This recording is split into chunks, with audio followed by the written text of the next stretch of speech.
Now, the juicy stuff is escalating to the executives, right? So that's it's a known thing I think out there.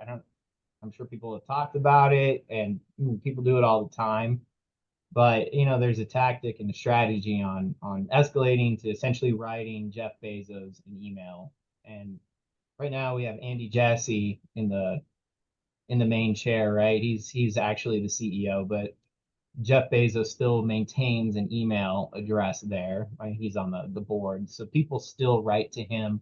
There's companies out there that solely deal with escalating to executives with these really big issues, like, a classic, what I just brought up.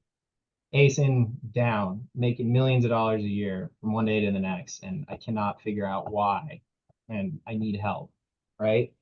So writing a carefully constructed email to Jeff or Andy. There are a few other executives, but those are the two, that are the main guys, right, on top of the list. Writing to them, carefully constructed email, that plan of action that we talked about, incorporating the Amazon values, and then adding numbers into your messaging. So I like to say, like, in my title, something like urgent, losing X amount of dollars per day, based on restricted ASIN takedown, or have created 20 cases, no resolution, you know, things of that nature. Very clear and concise titles. Then when you get into the body of the email, you want to provide all of your seller information, your merchant token, your MID, your email address, point of contact. Make sure you have it clear there, right? This is me. This is my merchant ID. This is my seller name. And then you start your email. And in that email, you want to kind of highlight, like, hey guys, I've been selling on Amazon for X number of years.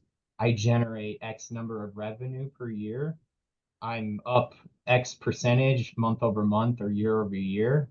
And this is a situation. So the problem is X. Um, the solutions that I've tried to take are, Y. Typically it's opening a bunch of cases. You would list all the cases that you opened, and then you would finally come down and you would conclude it with, hey, I'm looking for resolution. I cannot find it. I need assistance immediately, as soon as possible. Keep it respectful, of course, but really adding those details in to try to get them to take a customer obsessed approach, because, like, at the end of the day, Amazon's losing out on a ton of sales if an ASIN's down, right? And it's a popular ASIN. That can lead you to getting in touch with what's called a executive seller relations employee or associate. What happens is your email goes to Jeff. Jeff has an army of executive assistants, and they just all day go through his mailbox and they look for these escalated issues. And then they will feed the different escalated issues to the different departments, right? So in our case, if they see worthy enough a situation that needs to be looked at, or, they'll feed it to the ESR team, Executive Seller Relations. ESR, it'll get put in a queue. They'll review the inquiries, the emails, and that time that they do see that it is a problem they need to address, they will reach out directly to you, generally via email, and they will create a case. The huge benefit of having somebody on the ESR team is that they are 100% autonomous. They can go between teams. They are not limited to a workflow that your average seller support agent is limited to. All your seller support agent is doing is going through a workflow and clicking on a decision tree to try to get your issue resolved. But these guys, they have knowledge, they have experience, they can talk to different teams depending on the situation, and they're very helpful, and they usually can get your issue resolved, right? I've dealt with them numerous times. I've learned a lot of good information about troubleshooting going forward from these folks. That's kind of like your Hail Mary, right? you definitely want to build a case. You don't want to start with ESR like, hey, ESR, I just tried to update my images and they're not working. No, you've got to like put some work in, right? You got to go through the escalation path, and you need to show Amazon everything you did in order to why you're at this point right now.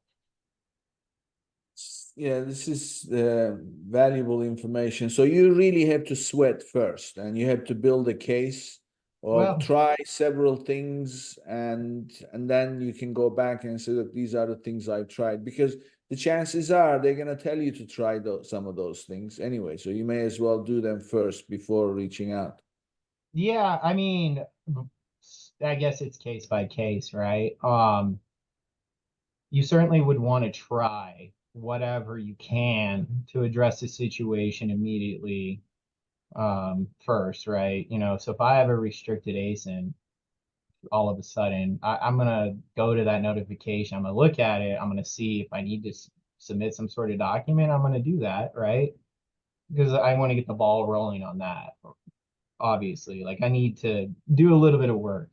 But if it is like a huge issue, like my account shut down, I had 20 ASINs and they all got shut down, and maybe it's just some weird back end error, tech issue that caused it, then sure, I'll write sellers, I'll write Jeff immediately. You know what I mean? Like, so I guess it's case by case, but oftentimes it's as a result of you not being able to get to through the means of, the normal means of getting your issues resolved, which is seller support, right?